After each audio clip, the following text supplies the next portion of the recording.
Welcome back to the second episode of our adventure in Rabat and Mdina, Malta. During our visit, we explored some truly incredible places, but one of the things I was most excited about was seeing the catacombs.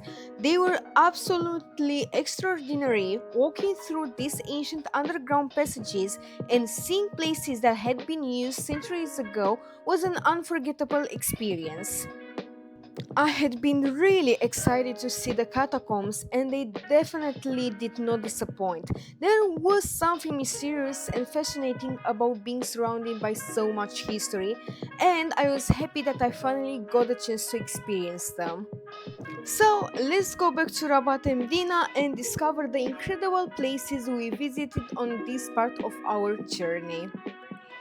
After breakfast, we continued walking around Rabat and headed to our second stop, the Collegiate Parish Church of St. Paul. Unfortunately, the church was closed when we arrived, so we couldn't go inside, but something really interesting caught our attention in the churchyard.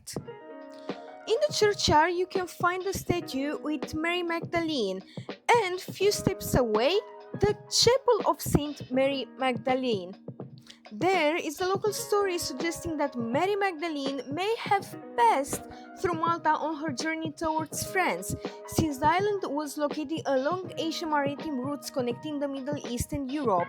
However, there is no historical evidence that she actually visited Malta, so this remains folklore and speculation. Unlike Mary Magdalene, Malta has a well known biblical visitor, Saint Paul, who was shipwrecked here around 60 AD and, according to tradition, spent 3 months on the island. And from here, we continued to our next stop, the Wignacourt Museum. When we think about Malta, one of the most important stories connected to the island is the story of Saint Paul. According to the Acts of the Apostles, around the year 60 AD, Paul was being taken to Rome as a prisoner when the ship carrying him was caught in a violent storm and wrecked on an island identified as Malta. The survivors managed to reach the shore, beginning a story that will become deeply connected with Maltese history and tradition. The biblical account tells us that Paul stayed in Malta for about 3 months. During this time, he is said to have performed miracles, including healing the father of Publius. Fast forward, Paul then continued his journey towards Rome. Here in Rabat, the tradition becomes even stronger. St. Paul's Grotto is believed to be the place where Paul stayed during his time on the island, and the surrounding area became an important center of Christian devotion. There is even a fascinating connection between Paul and the catacombs we visit. For centuries, people believed that the catacombs were somehow connected to St. Paul's Grotto. Modern archaeology, however, shows that they were actually part of a much larger cemetery outside the ancient city of Melite. The catacombs were used for centuries, long before and after the traditional date of Paul's arrival. So, beneath the museum, there is a fascinating labyrinth of ancient underground tombs or hypogea dating back mainly to the Roman period, with some connections to the early Punic period and later Christian use. I want to underline these are not the same catacombs as the famous St. Paul's catacombs nearby. Here we could see a smaller section of the ancient necropolis with different types of roca tombs.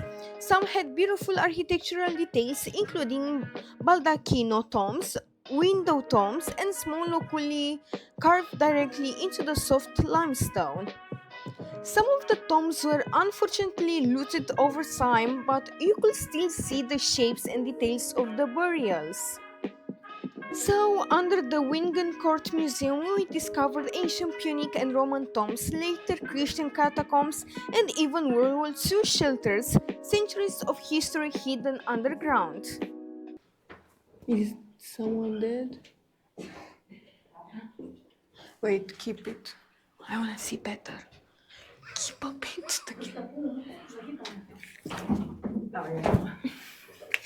Nothing.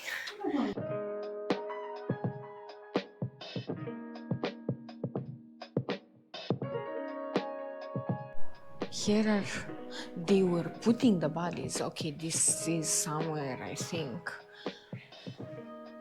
1800 maybe, maybe. A cross. Okay. The, yeah, the cross is nice. What's this?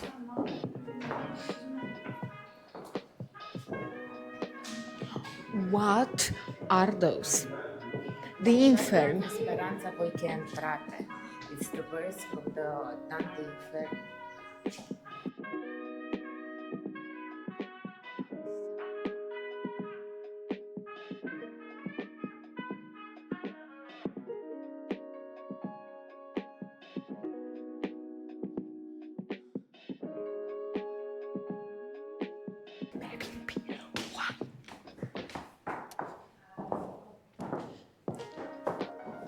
What's this?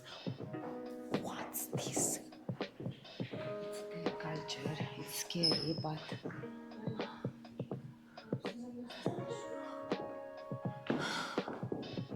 After exploring the underground catacombs, upstairs the Wignacourt Museum offered a completely different experience.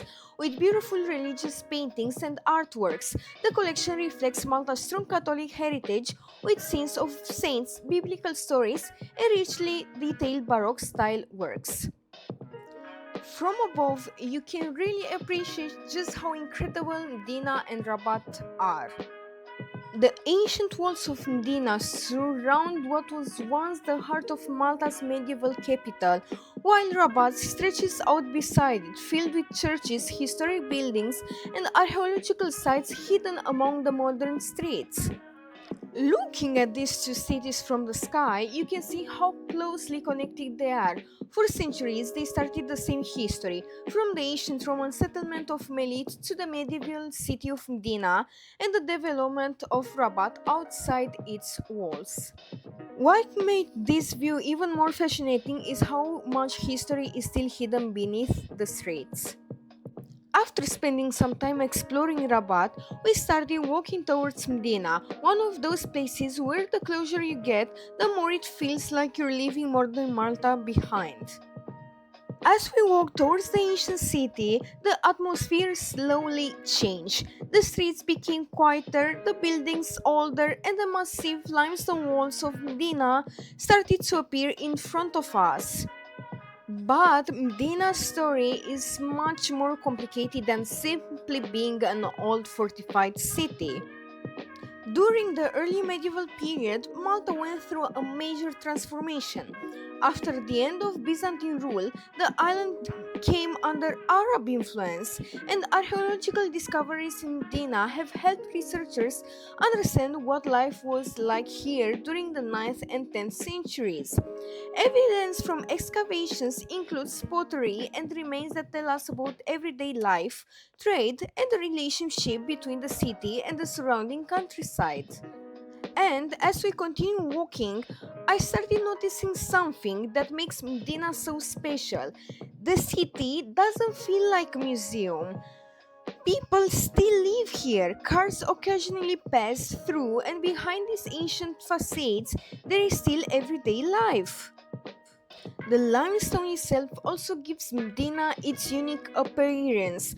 Under the Mediterranean sunlight, the buildings seem to change color from pale to gold to almost orange. As we walked deeper into Medina, I started wondering about the people who once lived behind these beautiful limestone walls. For centuries, Medina was home to Malta's most influential families and nobles.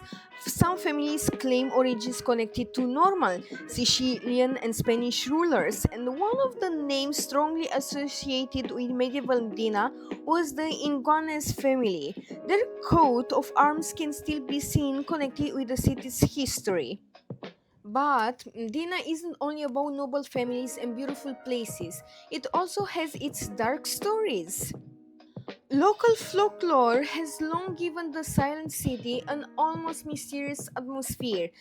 There are stories of ghosts wandering the narrow streets at night, especially around old palaces and buildings where people once lived and died. Some legends speak of strange sounds, footsteps, or mysterious figures appearing in the shadow before disappearing without a trace. And then there are the stories surrounding the old noble houses.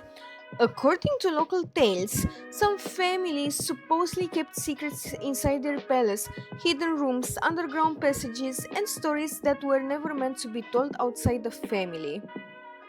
Of course, these stories are folklore, not proven historical events, but that is exactly what makes walking through Medina so fascinating.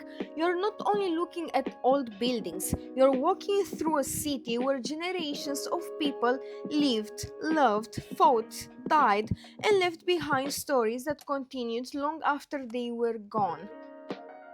And perhaps that is why Mdina feels so different from anywhere else in Malta. During the day, it may be full of visitors, but once the streets become quiet, it's easy to imagine that old families returning to their ancient homes and the legends coming back to life.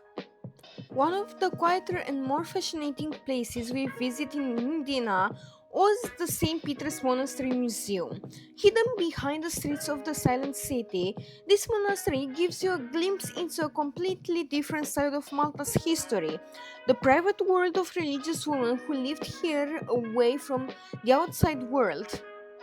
The monastery, surprisingly, it's associated with the Benedictine sister, and for centuries, their lives followed a very different rhythm from the busy world outside these walls.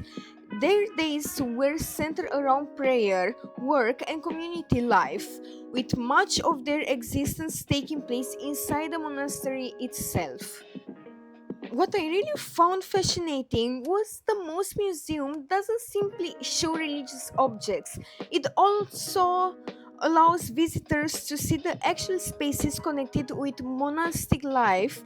You can walk through rooms and areas that give an idea of how the nuns lived, worked, and spent their everyday lives. There are also historic furnishings, religious objects, paintings, and personal belongings, which make the place feel much more intimate than a traditional museum. One particularly interesting part is seeing how simple, everyday activities were adapted to life inside the monastery. There were spaces for cooking, working, and other domestic tasks, reminding us that these women were not simply spending their days praying. They also had responsibilities that kept the community functioning. And perhaps the most intriguing thing about a place like this is the silence. And if you throw a penny, you make a wish. Give me one.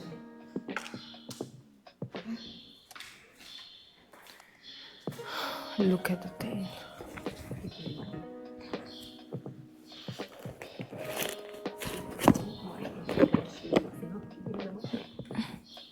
She's like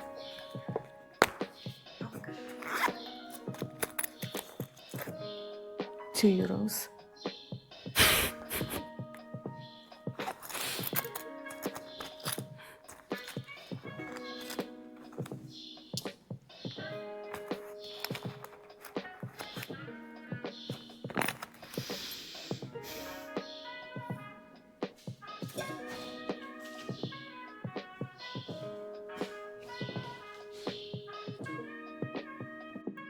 Outside, Dina was filled with visitors and people walking through the ancient streets, but inside the monastery, everything felt completely different, quiet, enclosed, and almost frozen in time.